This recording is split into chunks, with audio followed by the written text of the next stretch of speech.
everyone, this is Lodrik. This is game 1, the Pacific Admirals Edition, and this is our match against Dojo. Today we can return to one of the, at the beginning of the war, the time I not really record any of my turns. Later I start first in January, I think, January 42, after Dojo and others ask me kindly if it's possible to explain maybe my Japanese movement and strategy setups. So we return to this, and today we will check the 17th December 41.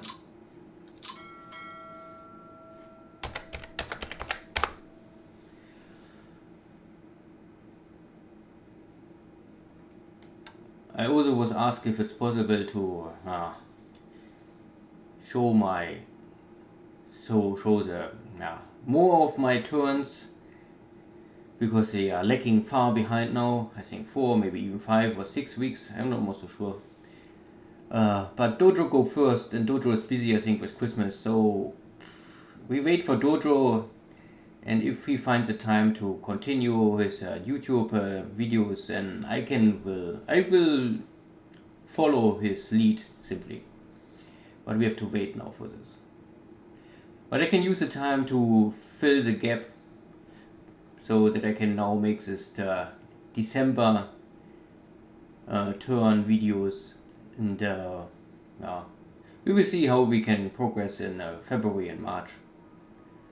Many things will happen, but not every turn will be always action. Here we can see this is the early one, mid of December. Normally I still try to bring more reinforcements and additional forces to Malaya, and Dojo simply uses Dutch, British submarines to interdict this. And this is really important. It's the first 2 weeks that you really, everything what you run here in the Singapore, Saigon area, you must, every cargo ship, 2 transport ship need at least 1 or 2 escort ships normally. And additionally I set up a lot of patrol ships to try and find these submarines. It's still not easy to really kill the submarines, but in the moment you already find them, spot the submarines, it's hard for them to really do much damage. And here we have a Japanese submarine with the first attempt fail, the second attempt fail, the third attempt hit but no explosion, and then the captain say screw it, and he uses a heavy deck gun to attack this big cargo ship. And then he missed again. So I think this is the only time, but at the end he used more or less all his torpedoes for one big cargo ship. But I think never again I will see something like this, that this is normally a first class submarine. And for some reason he always missed the target, or most of the time he missed the target. It's very strange, because this really never happened again.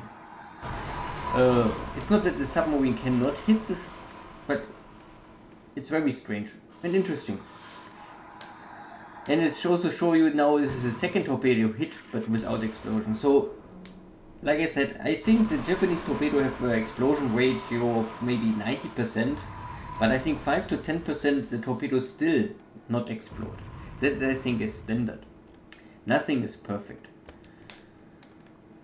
But anyway, even if we lose now a lot of torpedoes, we make at least 3 hits and this ship is dead. And that is, I think, the most important stuff here. Still, if my submarine must return to base, yeah, but he was able to at least kill 1 cargo ship. And I think it was a bigger cargo ship, maybe 6,000 tons or like this.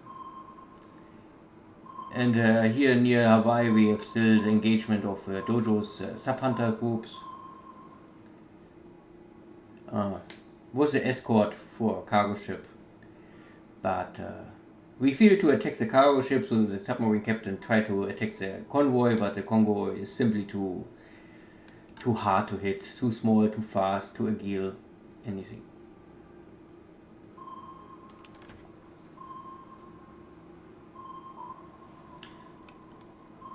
So this is also one of Dojo's submarine, and but it's really hard. for the Japanese, I think. It's not their focus. Anti-submarine warfare is really not what the Japanese Navy want to, can do. Will never really do well. Just so. Here's an American submarine destroyer, but again, also the Americans at the beginning of the war, the destroyers are very, I would say, outclassed, outdated, and not well suited for anything. They can do everything a little, but nothing really good.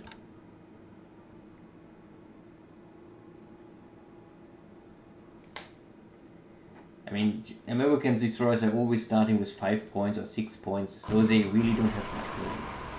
This is Midway, and we have here one of our smaller short-range submarine. You can always see that it's much less tonnage, so I think maybe 800 tons or something like this. And but it's enough to at least blockade something like Midway Harbor, at least at the beginning. If you don't have escort, if you have escorts, of course this is a little dangerous, because normally every port is always shallow water. So if you bring a submarine in a port area, and I think this only works if the port is not bigger than 2, so if in the moment it's a port of 3, cargo ships or any kind of fleets docking will have automatically anti-submarine protection. But if it's only a port of 0, 1 or 2, then a submarine can still attack a docked ship. And in this case I think one torpedo hit and some shell hits is enough for this small cargo ship. Yeah, we get the feedback, something sunk somewhere, and it was not a Japanese ship.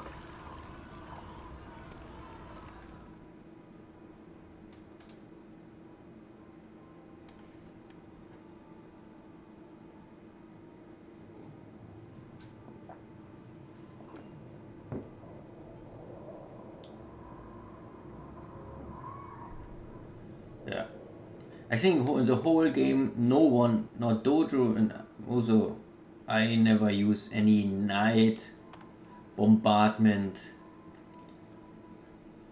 You can choose if the airplane is operating at night or at day, but at day I think you have always 2 phases of airstrike. So in the morning, if there's bad weather, you can try to attack in the afternoon.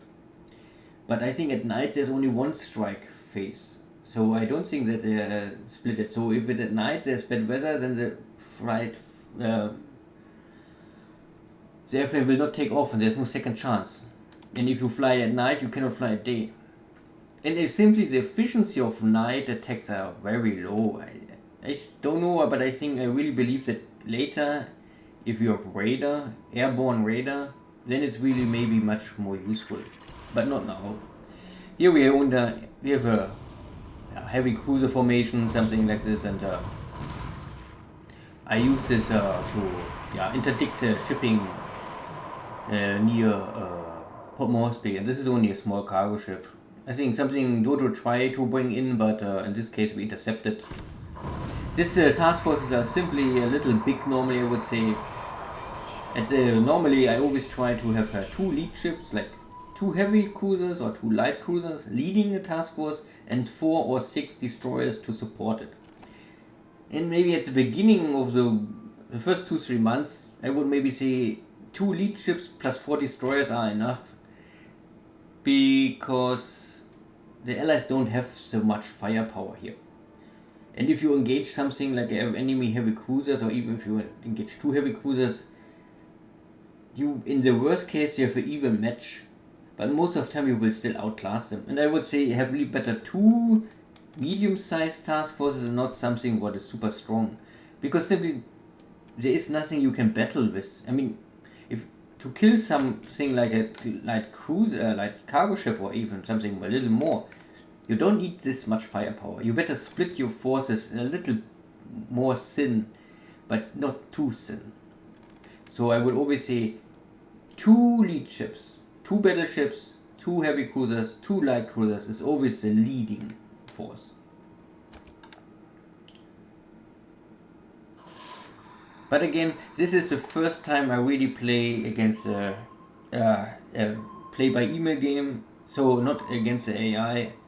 So I still, at that time of the game, I have also not all the experience how to best set up stuff. And also at the beginning of the war, often the combination of the task forces are dictated by the game, because if, like I said before, if you want to arrange your task forces, this needs time. And at the beginning, you have not much time. You must strike, you must sink, you must destroy, you must intercept.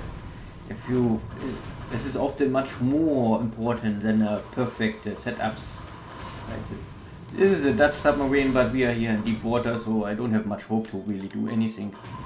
And yeah, we can see. Nothing happened. Only a lot of noise. So this was a Navy engagement for the 17th December.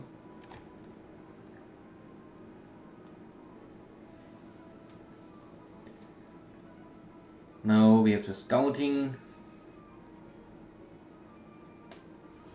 And if I'm the Japanese, I mean,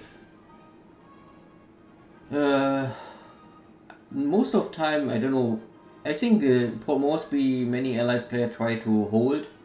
So I think it makes sense to send here a cruiser formation to mess up with Port Moresby and try to intercept all this stuff. The advantage of the Japanese heavy cruisers, also most of the light cruisers, they have still scout planes, so it's more easy to scout the enemy fleets. And once you scout the enemy fleets, it's also normally possible to simply catch them and then get rid of them, or force them to return.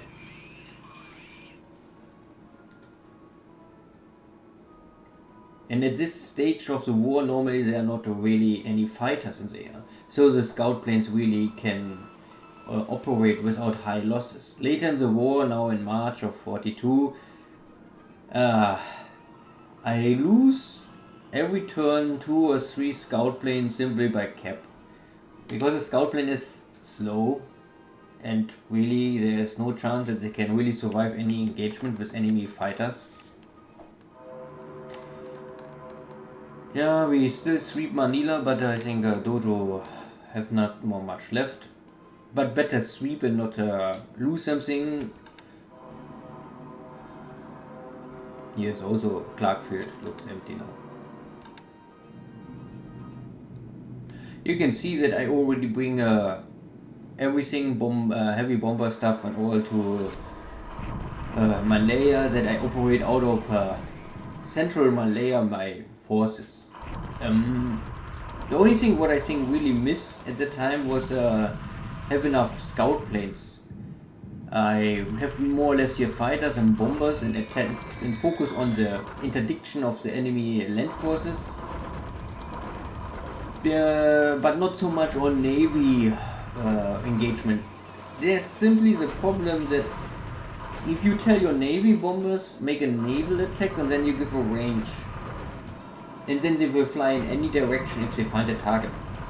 So if there's a ship in Singapore and there's a range of 5, they will fly there.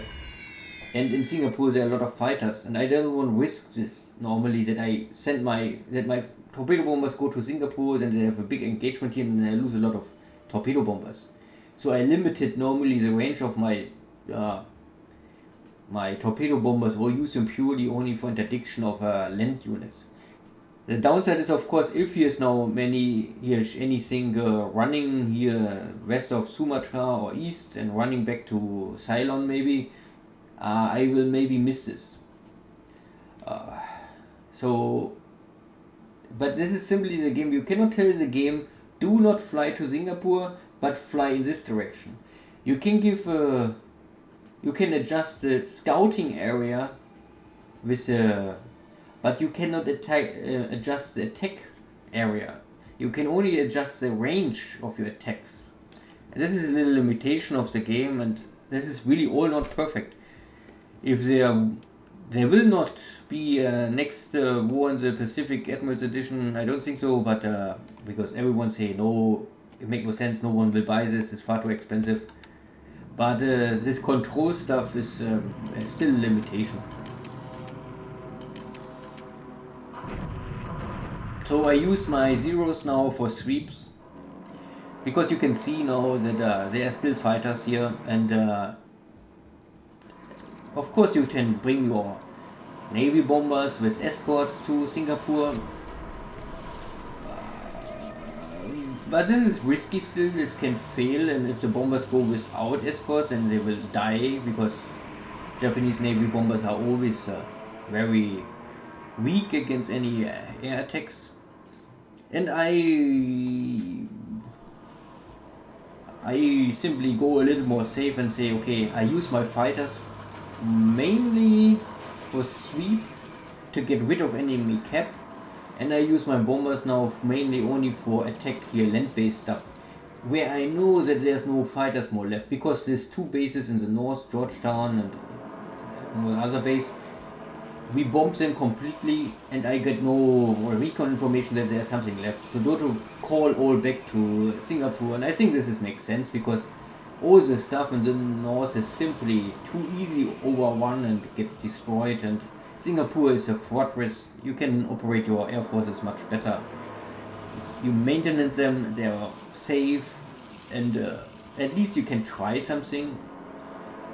And yeah. The only problem is for the Allies players, I don't know if they really have a choice. You have these Buffaloes and this Blenheim heavy fighters, and none of them have a chance against Zero.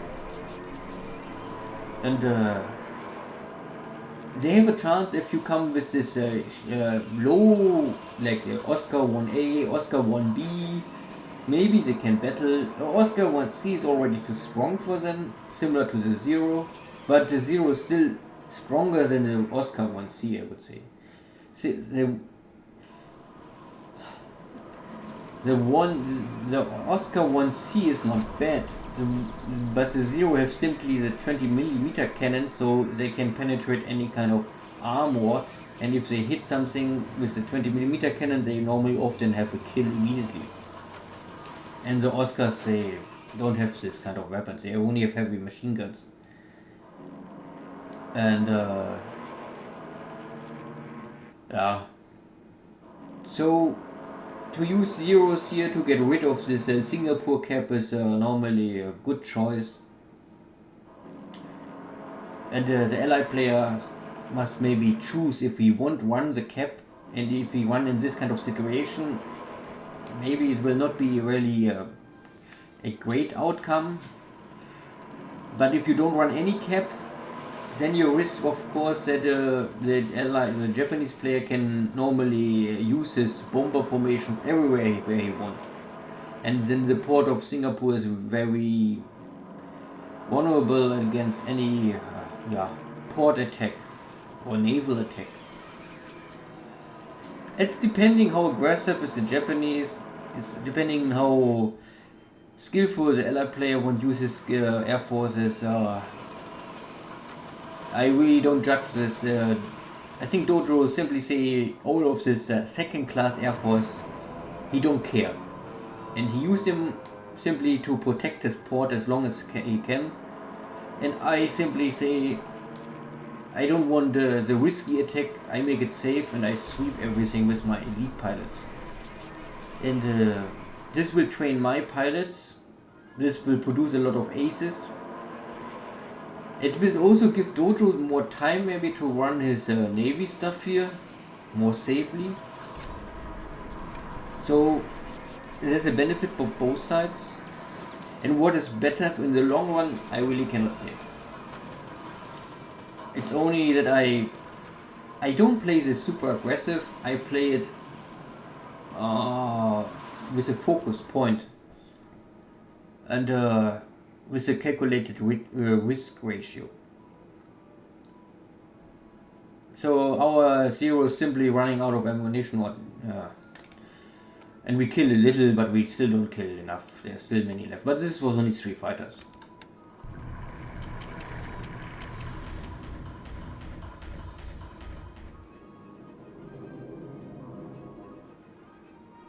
And this is outdated Japanese torpedo bombers.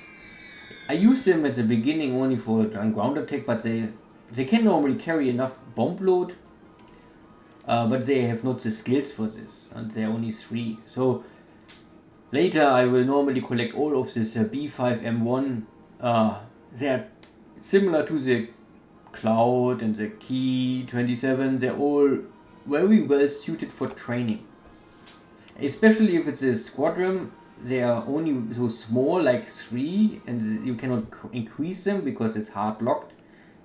I think they have no real value for anything to attack. Simply they are too small in numbers. But you can always use them for training, because this squadron can still train 3 pilots every day, so why not?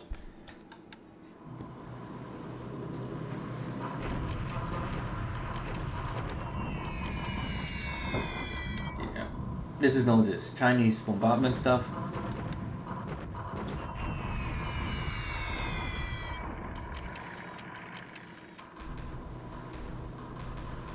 I only can say, if you use the Japanese Air Force a lot of China, it's simply the good thing, or the advantage is that you normally slow down all movements of the Chinese army, and you can maybe catch them before they can reorganize. This is my strategy. The downside is simply only, you really must make sure that the Allies don't have any fighters there, or if you find them, you must get rid of them. So you risk to lose a lot of bombers in China if you can make sure that the Allies have no fighters there to intercept your bombers. And the other downside is, of course, this burns supplies. So if you won't do this, you will simply must ship supplies more often with higher numbers to China to maintenance all of this and supply all your units, and you will also burn simply supplies overall, and supplies will be an issue for the Japanese after 3 months. I would say in 1st of April or 1st of March you will realize that Japan simply cannot produce enough supplies to support all air, navy and land forces to go all out.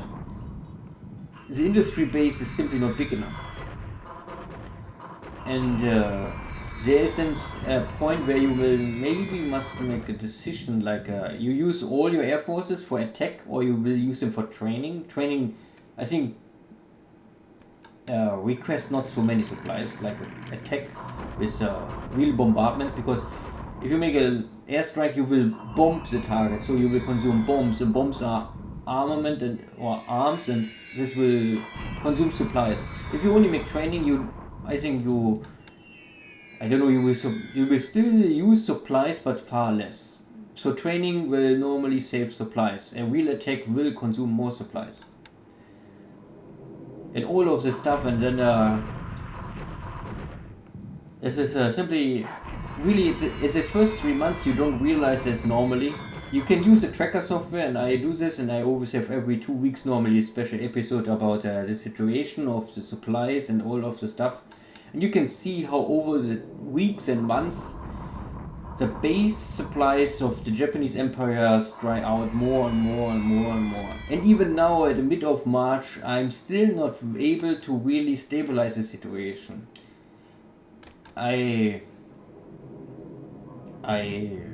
still running out of supplies over time, and I still try to find to stabilize it. I think it's getting better, but and I still have enough so far in backup, but it can be very dangerous because if you don't realize that you're running out of supplies, your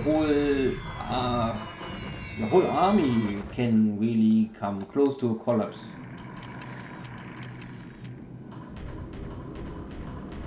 And there are normally 2 options how you want to maybe play the industry of Japan.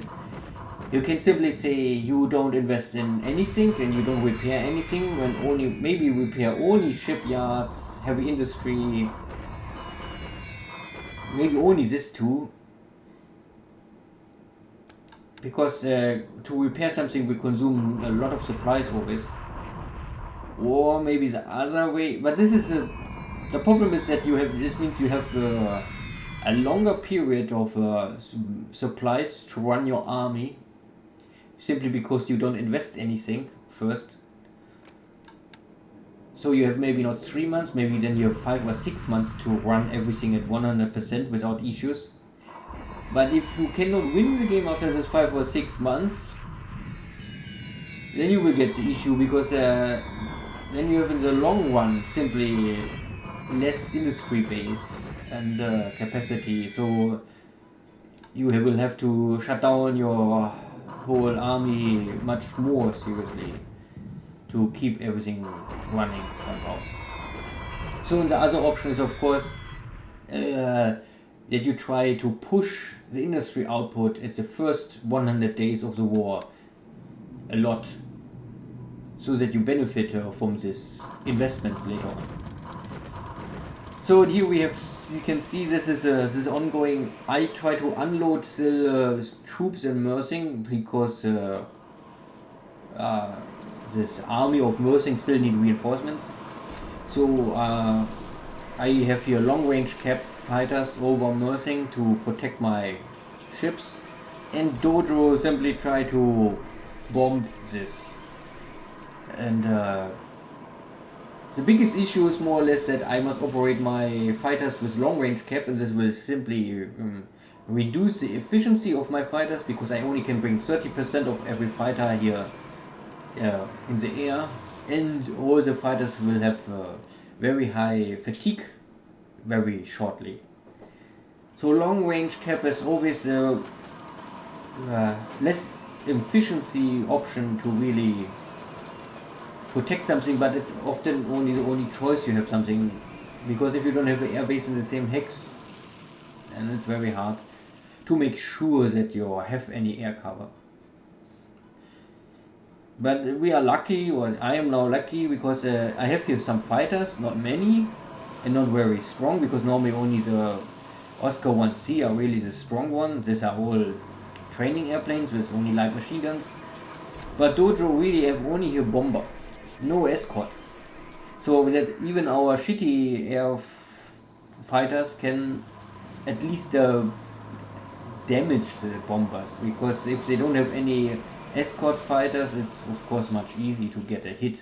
And even a hit, if you don't destroy it but you damage the airplane, simply it will reduce the strike efficiency later on. So even if these bombers can penetrate the air cap and attack the shipping, they have less likely a hit later on.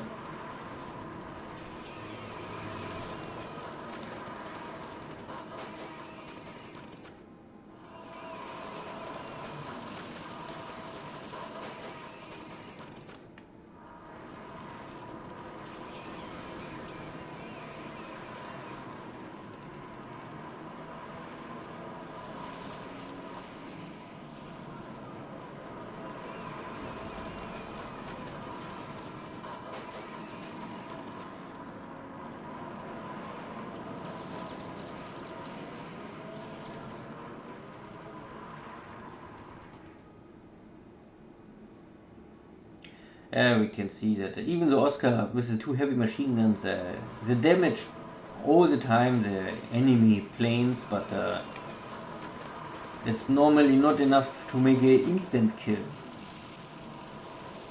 But this is also normally, in this case I would say, not really so important to get really the kills. I think it's better to really damage most of the airplanes, because if you damage something, it will, I think, still disrupt the order. And the number one priority is to break the enemy attack, because these fighters want not kill the enemy bombers. They normally, their main purpose is to protect the shippings. So if they are successful to force the enemy bomber fleet to give up the attack and return to Singapore without a strike, it is their main task. And of course, if they can get some kills at the same time, then it's nice to have. But the main task is really protect the shipping, not get the kills. And we can see that most of the bombers already give up. So only 2 Hudsons are able to penetrate the cap and make now the bomb run.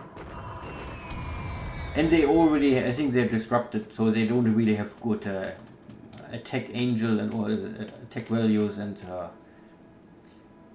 they fail at the end. So we protect our shipping, this is done, so it was a success for the Japanese fighters. How many we killed or destroyed is normally not so important.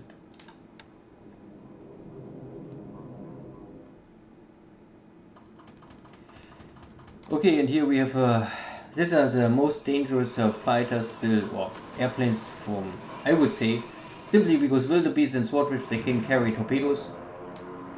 So they have a lot of punching power, but on the other hand they are very slow and easy picking targets normally.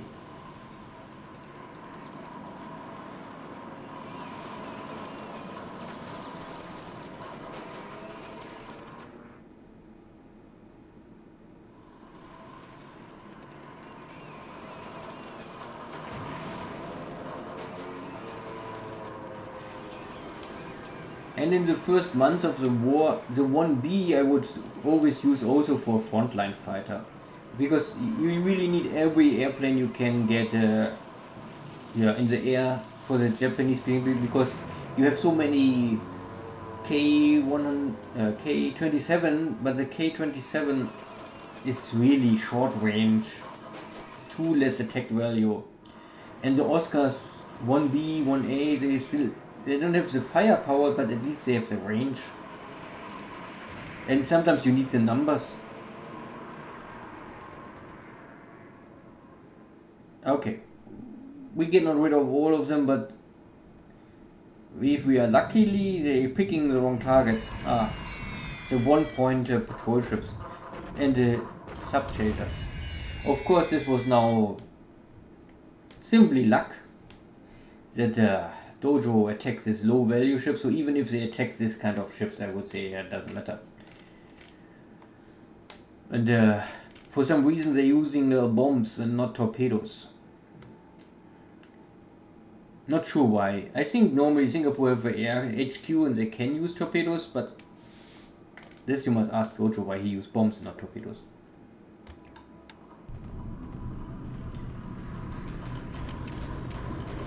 Maybe he was out of range, but I thought they have a range of 5. Who knows?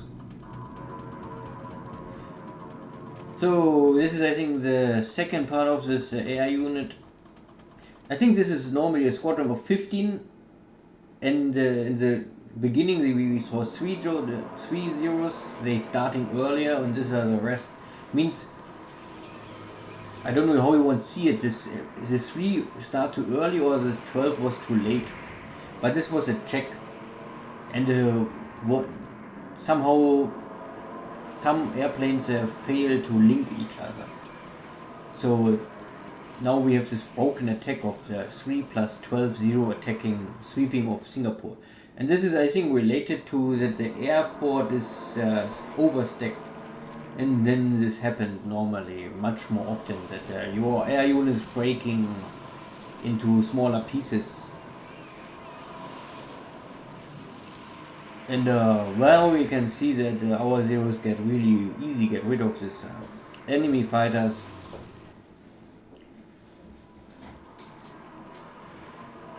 And the dying simply. The Buffalo is really no match for the 0.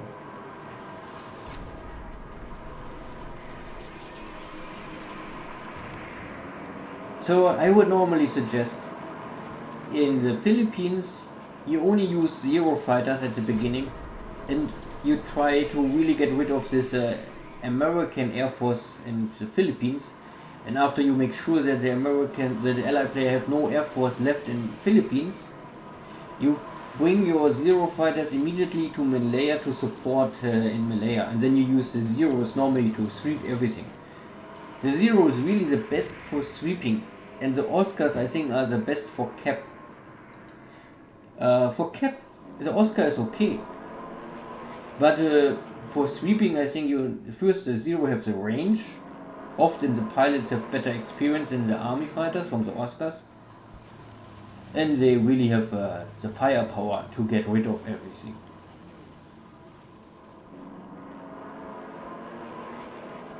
The only problem is really that you don't have so many zeros at the start.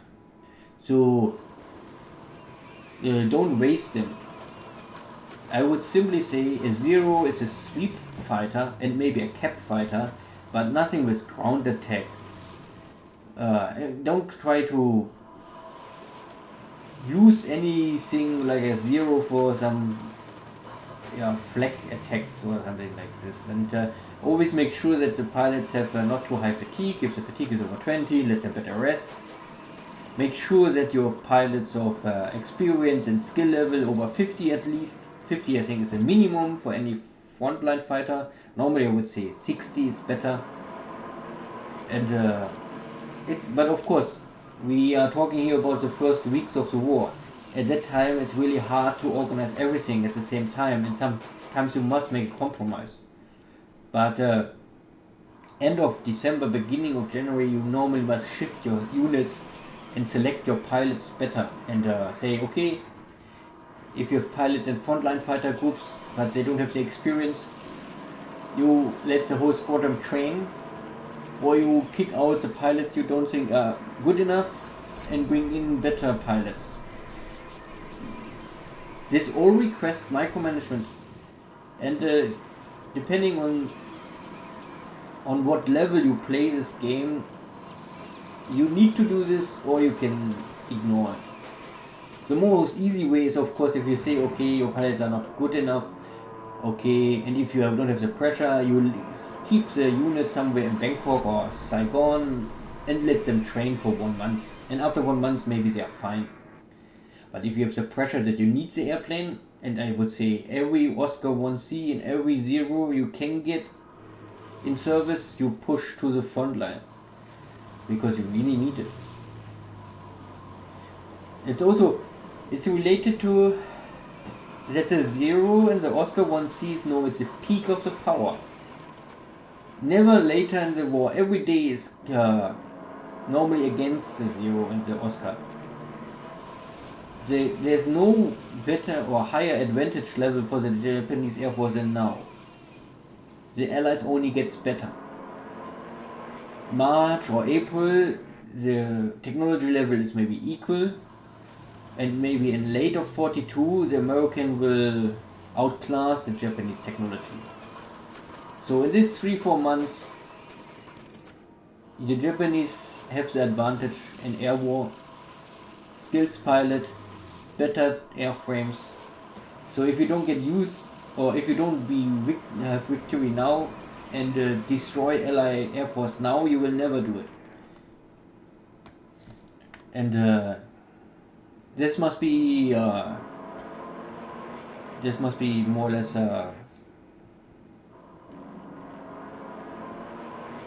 both players must understand this. If the Japanese player cannot be successful in the first 3-4 months, he will never be successful. He must have the skills now, because the situation will change. And the Allied players also must understand, like Dojo, I think, accepts this. If he loses airplanes now, yeah, it's maybe not nice, but it is maybe more or less normal. And the Allied players start with a worse situation, but day by day it gets better. And the Japanese start with the best situation, but every day gets more worse. And normally summer of 42 is the point where the lines are crossing and we are equal. Oh, we lost 1-0? I don't realize more, but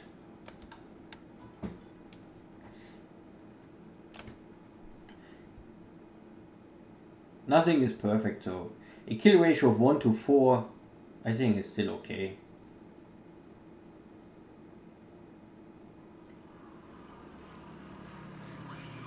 I would say the overall situation must be normally that the Japanese kill the Allies at least double, best is triple, but this soon will maybe change. I mean, I also failed in the Philippines with my Nell bombers and the Betty bombers, so it was not perfect.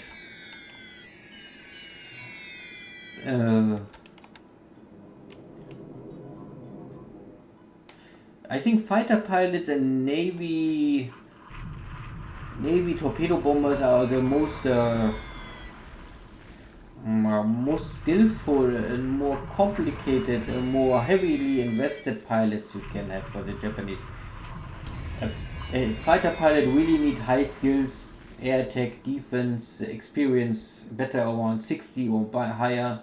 And the Navy bombers, they also need normally, they need Navy attack with torpedoes, they need Navy attack with bombs. Both skills must be over 60. And additionally, you can maybe let them train for scout, Navy search, or ground attack, because often Navy bombers also will support the army in the island hopping. So all of this kind of pilots, they're needing a lot of skills to train. The land-based bombers, the army bombers, I normally only let them train ground attack and airfield attack, but it's more or less very similar skills. So it's much easier to train an army pilot, an army bomber pilot, compared to the Navy bomber pilot. If you want to have the maximum flexibility.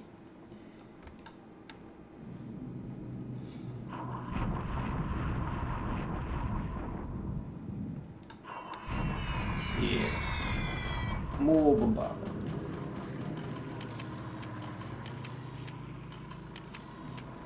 Okay, Dojo is coming with 5 bombers, and I don't have here any fighters so far.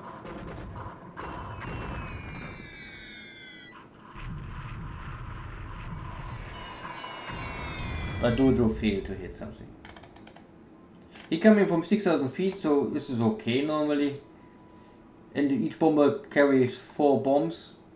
But yeah, I think, like I said, all this British Air Force is like second class Air Force. So all of there are not really any skillful pilots. So you start with very basic trained pilots, and they don't really have high chance to hit something. And you can see here now my cap fighters intercept these bombers, and I don't think that they have much chance to survive this, or at least they will normally return, if they can return.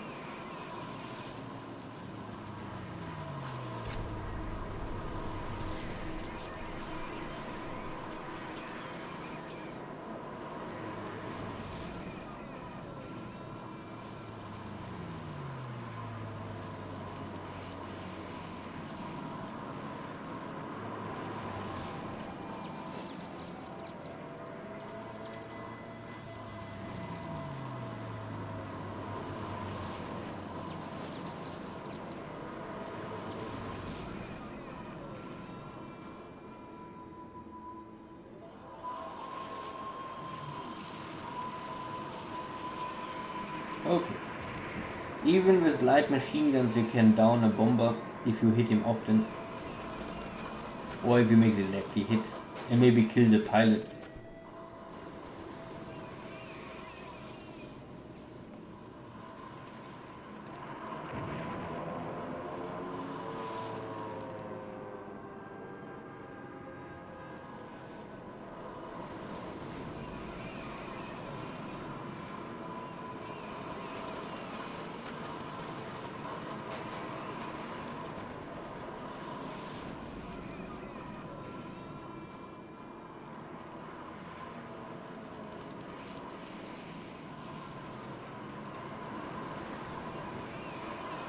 Okay. Our cap was strong enough, and Dojo had no escort fighters, and we killed normally all 3 official, now he only 2, so this is the fog of war stuff. This is why this combat summary is really only roughly, not really exact.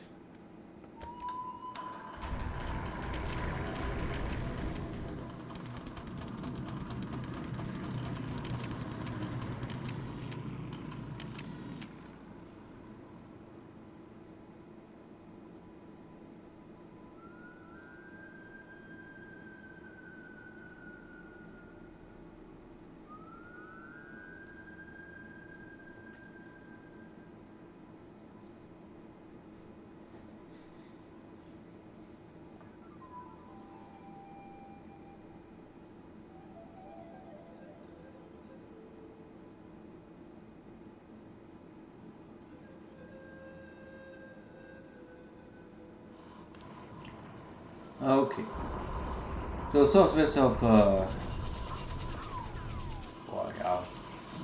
north of Nanking or south of Cathay, we still try to get rid of this broken Chinese units, and they give up. This is the best. Normally they're running away often, but in this case they was already broken enough, and the Chinese commander don't see any choice more and surrender, and that's simply will help the Japanese to keep order and maintenance in the back here in the rear, that you can more easily shift your units. To have anything behind your lines and always disrupt your supply lines or the railway lines is always trouble. So I'm happy to see this Chinese units surrender. But keep in mind, if the Chinese units surrender, they simply coming back, I think 2 or 3 months in Chongqing with 30% or something like this. So you will see them again. If you don't destroy them and they're only running away, they will not come back. So they must first go and reach the enemy line to get supplies and reinforce units. So to kill Chinese units is not always the best. Often it's better to simply, like this unit is now crippled, and let them escape. In the long run you have less trouble with this. But all these units behind my line, normally I will get rid of them. And you get also a lot of points if you destroy the units. Then you get an additional land army forces are destroyed or something like this. You get points for this, or the allies lose points. So it will help in the point game. And if you want to win this game, you normally need 4 times the points at the 1st of January 1943. Or you need at least 4 times the points in any day of 1943. So, and you can see I use a pursuit again. So we kill here, Chinese run away, and one of my Japanese tank units also follows them. So I'm already in the same hex. And they simply make sure that the allies cannot use movement, because if the allies use normal movement, my air force will normally attack them with higher efficiency. And if my land forces attack them, then it's more easy, then they also suffer more units. So Dojo only can walk with combat movement speed, and I always can use my main forces and movement speed to catch up. And normally I think movement is double the speed in combat, or even triple. We can see we lost nothing, only something disabled, and the Chinese are already more destroyed. And this is simply the base that I push here, the road of Xi'an. Here we get rid of one of the Philippines divisions. I split the forces, because here is I think a division, and here's a division, and here's Manila. So I more or less I cut here the line, and this Philippine division was not more linked to the headquarter. And we take the base, and the Philippines division, I think because it's maybe, we can see everywhere as Japanese bases are on, so he cannot run away more.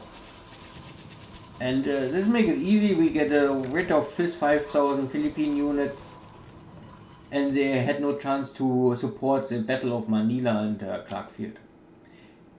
So this is, I think, also always better to try to split the forces and get rid one by one, and not let them bunch up, and then you have one really super big battle, and then both sides will suffer a lot of losses.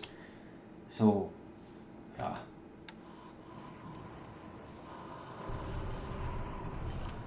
Alostar.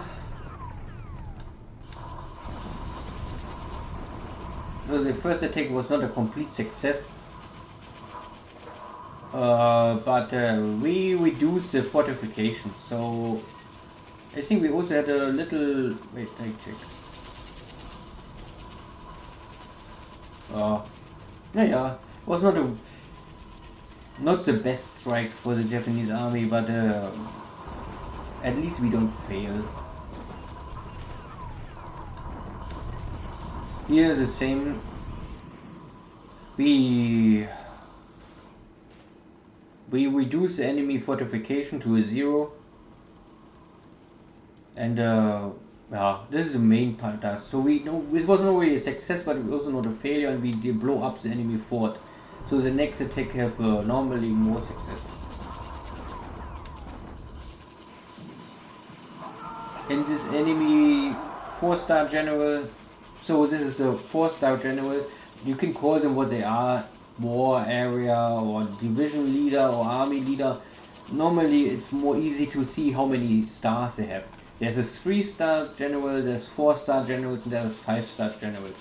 And this was simply a 4-star general. So he's an army leader. And he's not destroyed. So he will come back in 2-3 months to Chongqing again with a third of his manpower. But for me it's more important we take the base, we get rid of these forces, and now we can bring all the forces to the front line to support the attack.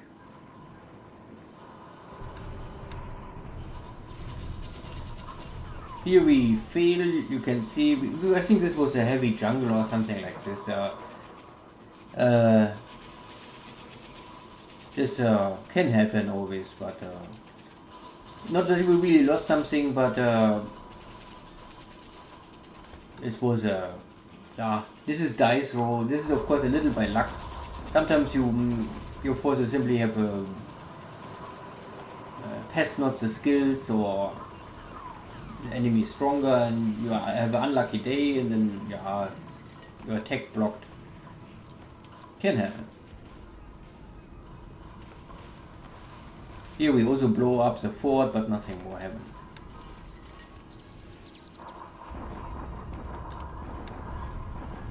Victoria Point is now ours, and the enemy tried to run into the jungle.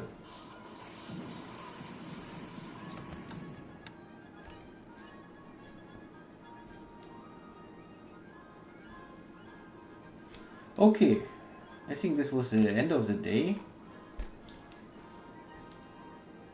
So these first days and weeks are normally very busy, because let's say it must be busy for the Japanese. If you must take fast a lot of stuff, force the enemy to battle, crash them. You cannot make it slow, simply because the time is running against the Japanese. And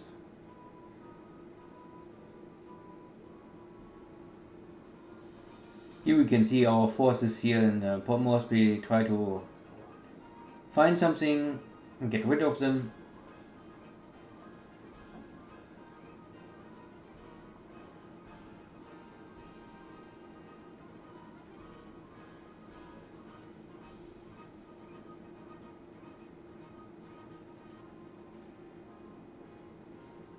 So this is our cruiser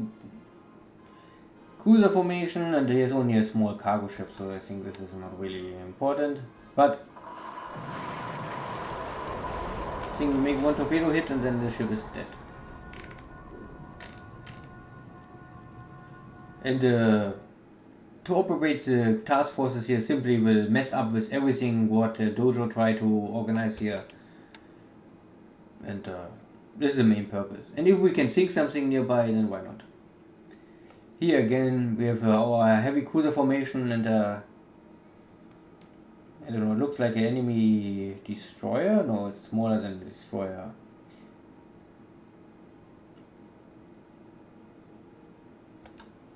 It's a APD, AMC. Anyway, AM. So it's a minesweeper, but a long-range minesweeper. But it's not really a military. It's only a support unit, so nothing really can battle. Maybe can battle with a submarine, but nothing more. This is here in the north of Hawaii, or Port Pearl Harbor. A small cargo ship. Now our captain uses deck gun normally to attack it because he wants save maybe some torpedoes first. No? So this cargo ship looks dead. Yeah, sinking.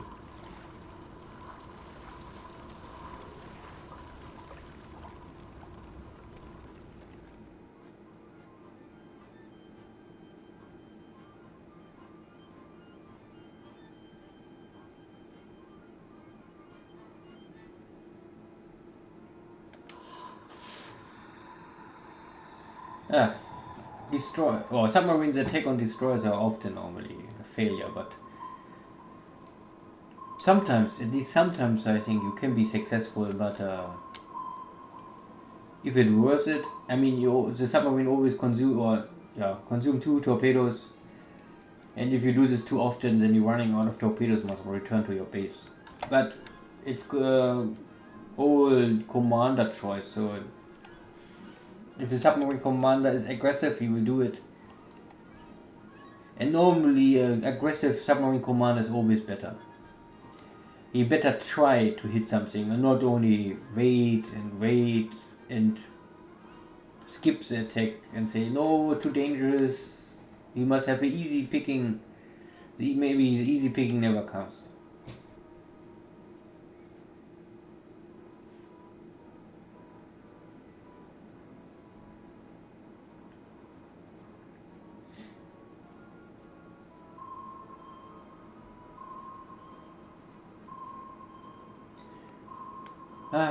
More destroyers trying to find us, but here was a tanker.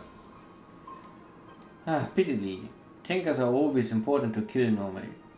I think if the Japanese can kill a lot of tankers and AOs, this will really handicap the Allies' movement in the long run, because the Allies have this long-range supply line, so they need a lot of more fuel. And if they have the fuel in America, it will not really help them. They must bring the fuel to India and also to Australia mainly, and to all these islands.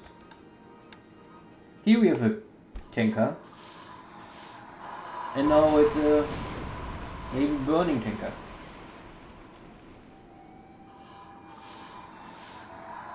But maybe it's an empty tanker, because I don't see now here the fuel is burning.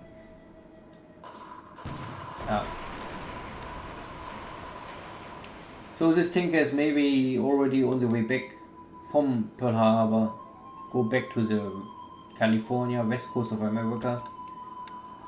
But now it's sinking. So one more tanker is down.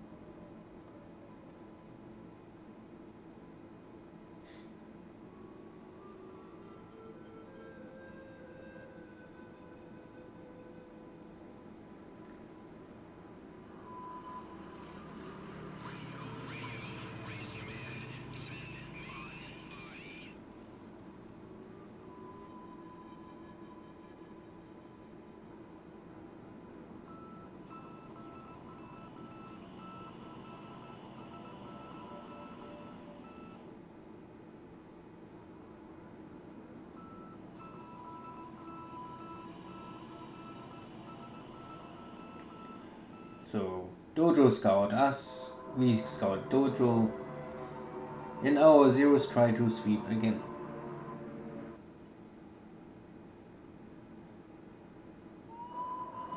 And normally every day the cap of Singapore gets less and less and less.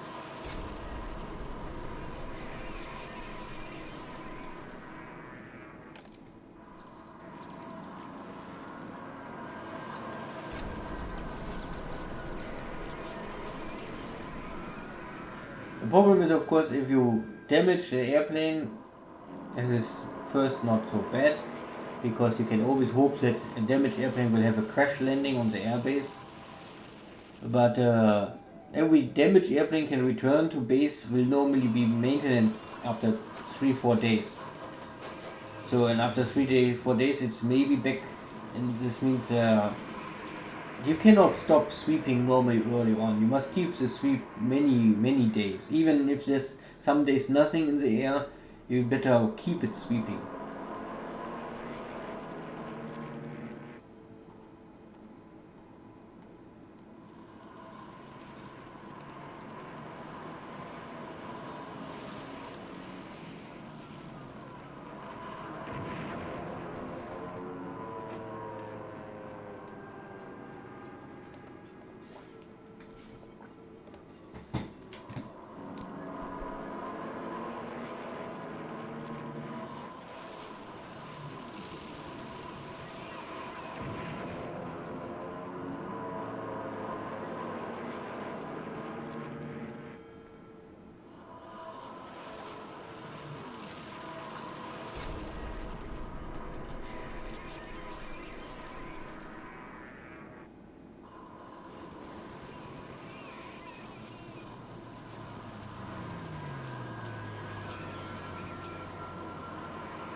So you can see that a Buffalo fighter can still damage zeros. It's not impossible for the Buffalo to battle the zeros, and so long you normally fly maybe in the airspace of Singapore, even if your airframe maybe gets destroyed, the pilot can jump out, and if you have enough airframes or even later better airframes, then the pilot is not lost. The pilot can fight the whole war if you're lucky. The airframe will be outdated somewhere in the war. So normally in the short run, of course, you need the airframes, but in the long run you need better the pilots and get the pilots up. And that is why maybe don't rush your pilots in the front line, especially if you're fighters, and give them better time to get a experience of 60. It needs really time, but at least the skill levels of defense and airstrike better must be 60.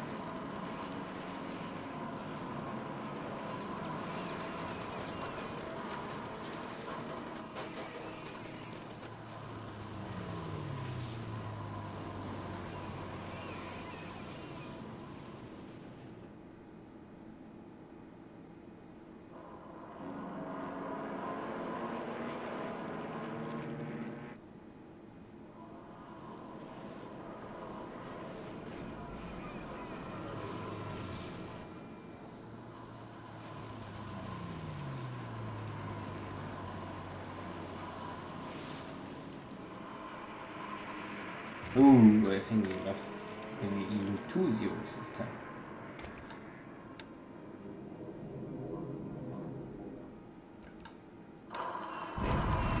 Yeah, I think this time I use a strafing attack because you can see I come with 100 feet only to try how much this will impact the attacks. But it's not really useful. I think first the bombers, they don't have the best value to make a strafing attack.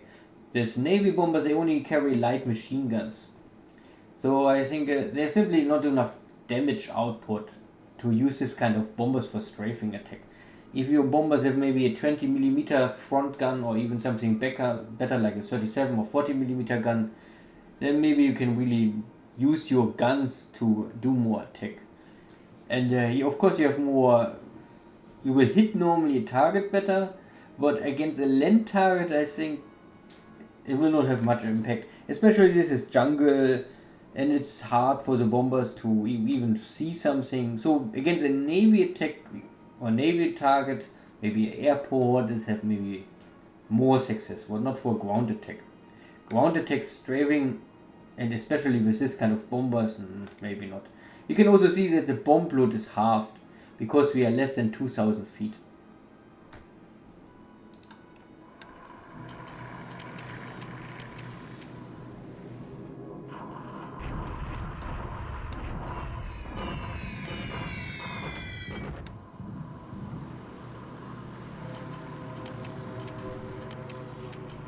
Okay, 1 buffalo is left today. All the rest is in maintenance or tired or failed the check.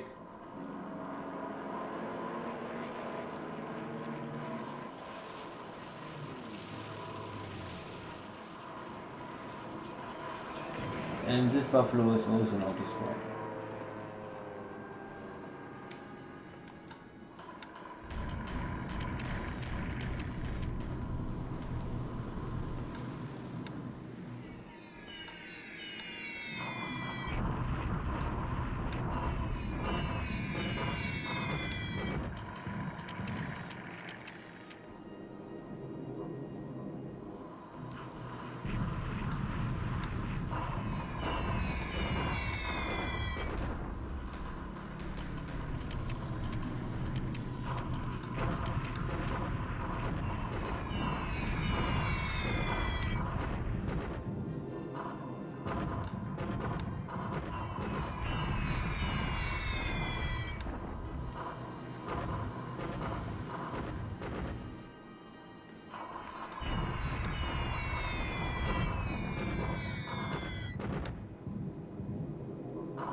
You can still see that I normally try to attack any land unit in range at least once per day.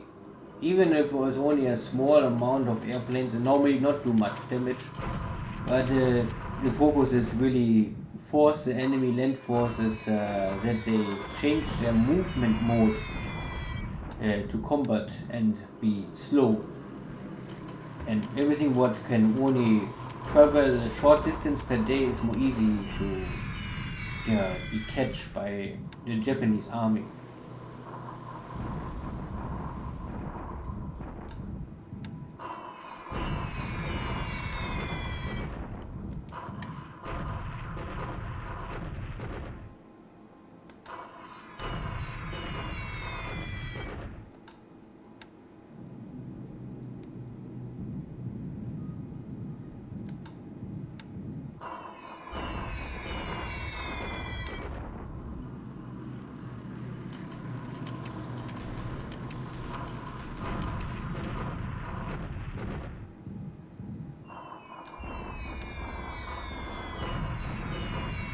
And this time, maybe this Allied forces was in movement mode.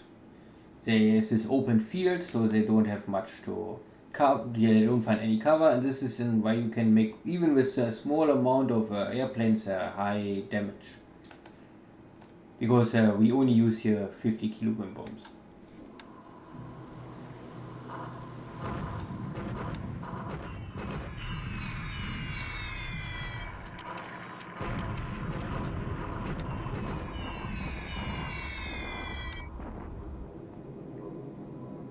Okay, Kopeng is normally an airbase, and you can see the line. So I think this is a Navy bomber strike from Kopeng. Try to hit our destroyer, but without success.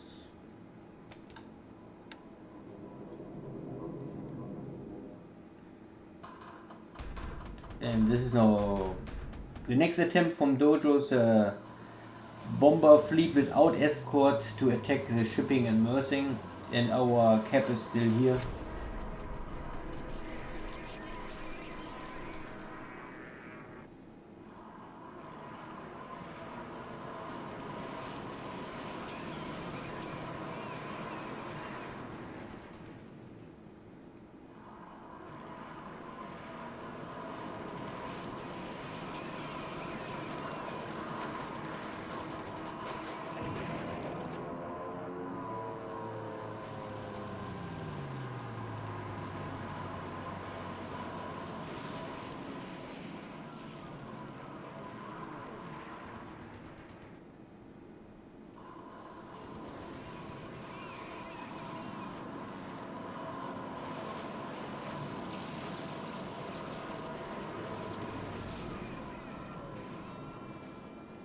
And you can see that I think now already 2 Oscar 1Cs have to return to base, because the defense firepower of the bombers are enough to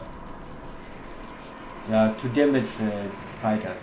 And this is, I mean, the bombers, they carry only light machine guns, the same firepower like Japanese bombers, but the difference is simply that our pilots' airplanes, they have no armor, and they have very few hit points. And simply, if the hit points of a fighter is too low, then they will return to base.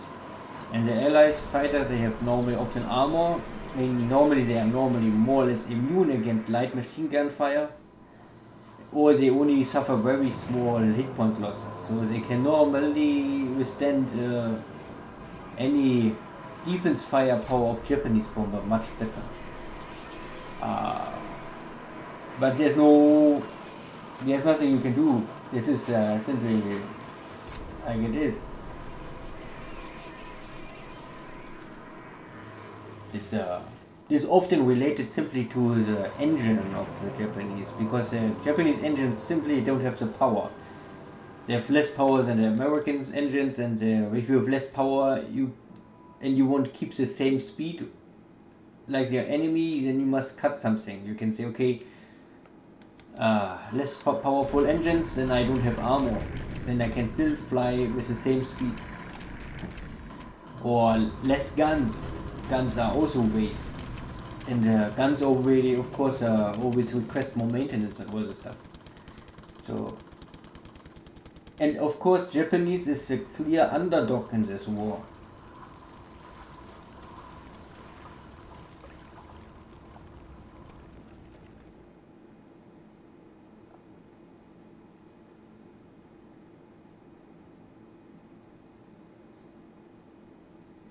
So more scouting.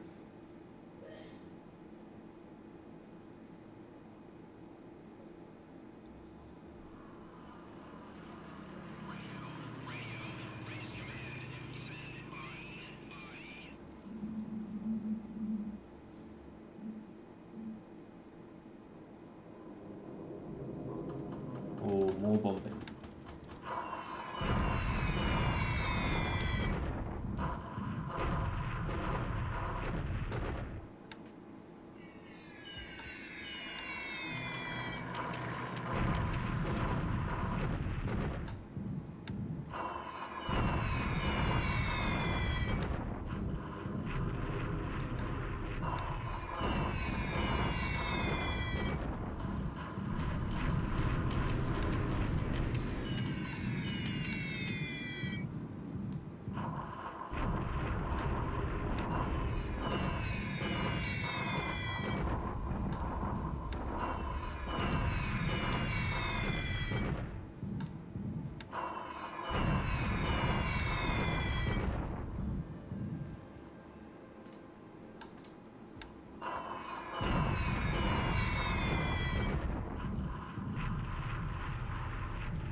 Okay, Dojo, try again.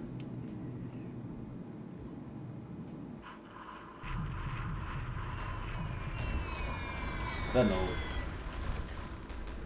Not out of this 8,000. And of course, maybe also, like I said, these pilots all not really have enough training to operate so early in the war successfully. And this is again without escort. It's of course always hard to have a navy strike. In this case, it was this is also by the game, because I think it's a little strange that the bomber come. They see, okay, there's enemy cap, and then they more or less give up the attack, but they return. Without that, the fighters normally kill them, because I would normally expect that I don't think that the bombers are faster than the Oscar 1C, but it's the bombers try to escape and they escape successfully, but they give up the attack.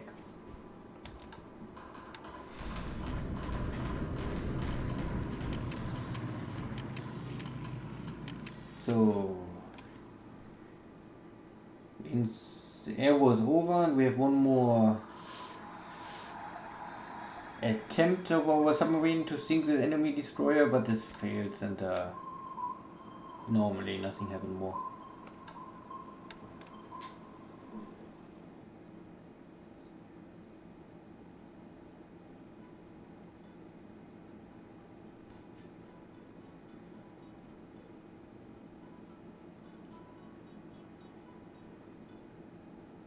So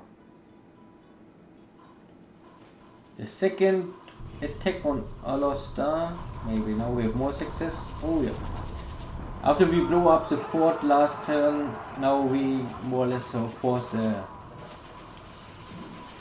English-British forces out of position, and somehow they jumping to the east, not south, what I normally expected. But I think there was maybe a force here already, so this hex was under Japanese control. They had, so this is the reason why they jumped east.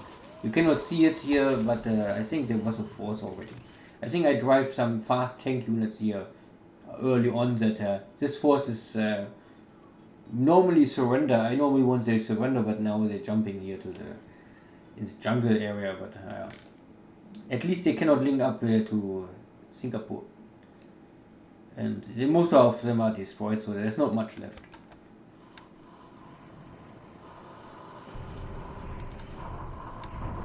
This attack was still a failure or ongoing. No one really. The Dutch hold the line. Let's see this. Here's the thing. I only have really very small units here to catch up this, because there is not normally much. You don't must invest heavy equipment here. Normally, and if I take the base this turn or next turn, it's also not change anything. Out of this old bases, only Miri you must take fast, and Brunei maybe. They have oil in refinery. And after this is only Tarakan more important. All these other bases, they're only bases without any bigger meaning.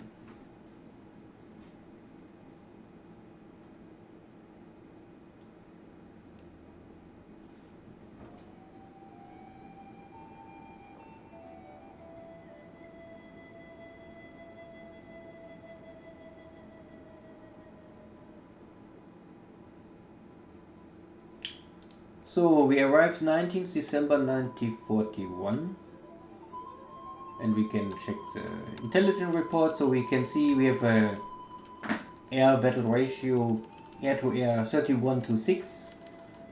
No flak, no destroyed on field, and the operation is 2-5.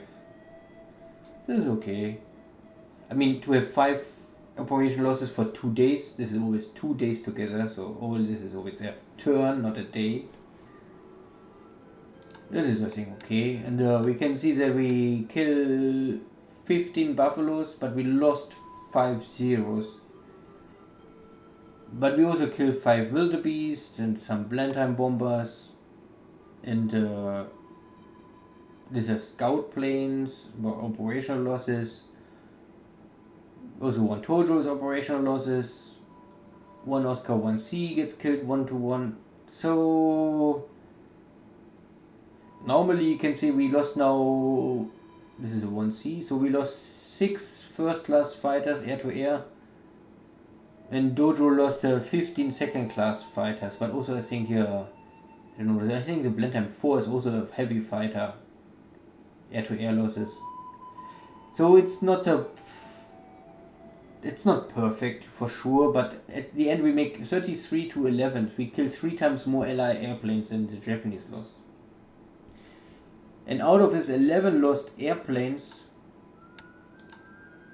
we only have 1 wounded is normally can come back, so we only lost 4 pilots.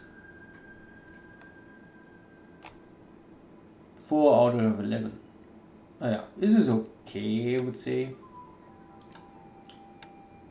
And ships sunk last time. The Japanese lost nothing, and the Allies lost 5,000 ton tanker. Nothing crazy. I think this is one of the smallest tanker.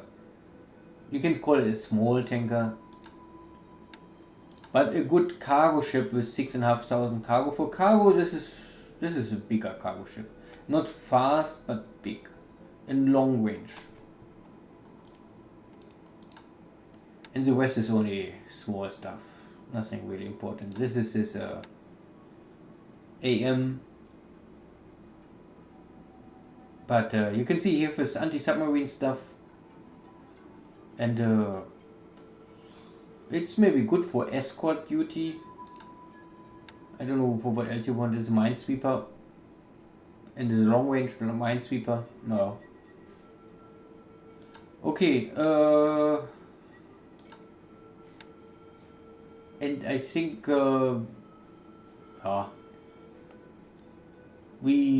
we created here this Mongolian army. So the Mongolian Garrison army. It's one of the weaker generals, but still a general better than this other stuff. You have normally this. I don't know if I can find them here. I think in Nanking I have one. Yeah, these are these Chinese generals. They normally have a support level of 80. And you can see also the general is terrible, shitty with 12. So this is really only police force. I really use them only for police. And I would never use them really for combat. They are really rear guard support HQs.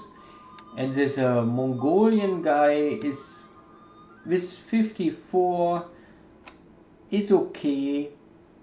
Maybe he is one of, if we would fight for the Chinese, he's one of the best Chinese generals. And for the Japanese, he's one of the worst generals. But still, he's still an active fighting general, I would say. And he commands this, because I use him because he have this, he have enough attack value. They all belongs to this Mongolian army stuff. You can see. And you can create later this this division. So this will be the 26th division and under the Mongolian Garrison army.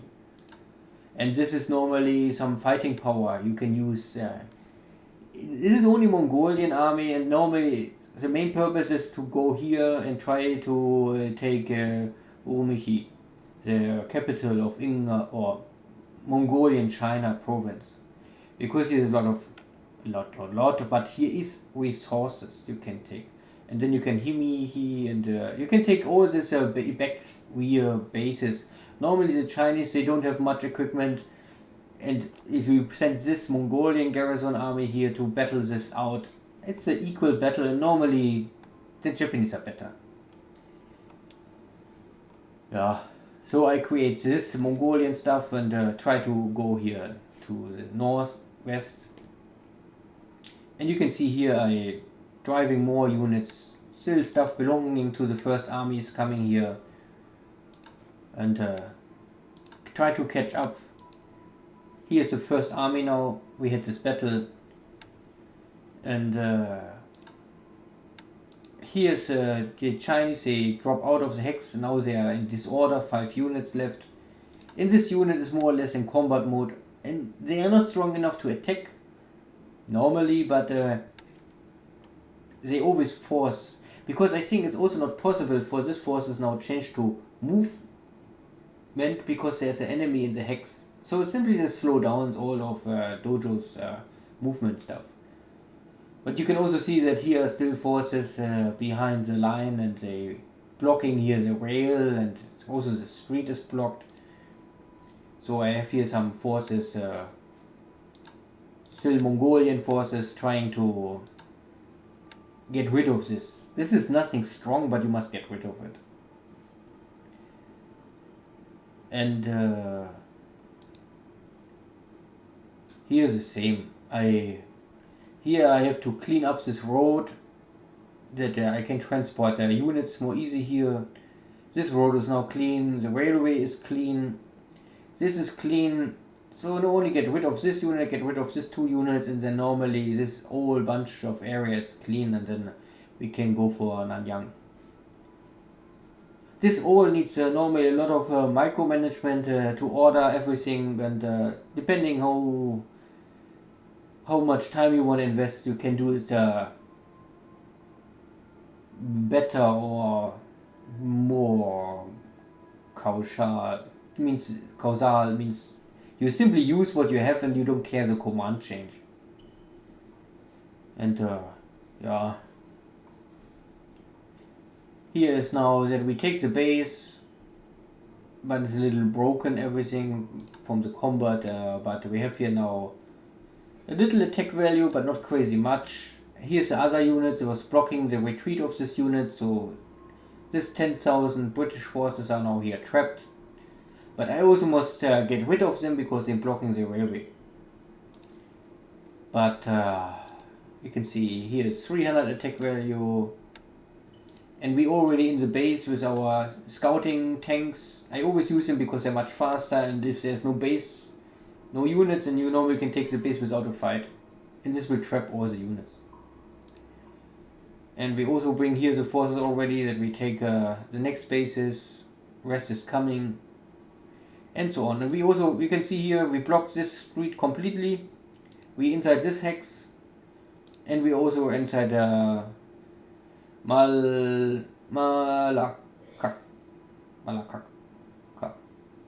And so we take these bases without, and here's no base forces, so we can take these bases without much fight, and all these British forces are trapped. And this will help us later in the Battle of Singapore, hopefully. Yeah, here we get rid of this Philippine division. They give up because we control all the bases around. So we can now bring this, it's not too much, but roughly 400 attack value. Link up with the forces, and I also bring here still more forces. You can see I lent here more and more forces, are already still done, but in this hex we still have nearly 900 attack value. Here are 350 attack value. So if we bring this all together and then we march on Manila, then I hope we simply crash Manila.